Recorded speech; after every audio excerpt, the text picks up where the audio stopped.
Let's talk about the high cost of waiting.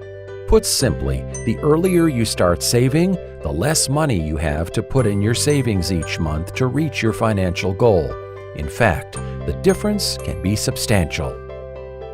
Louise is 25 years old and wants to have $1 million saved by the time she reaches age 65. So how much money does she have to save each month, which will earn a 5% interest rate to reach her goal?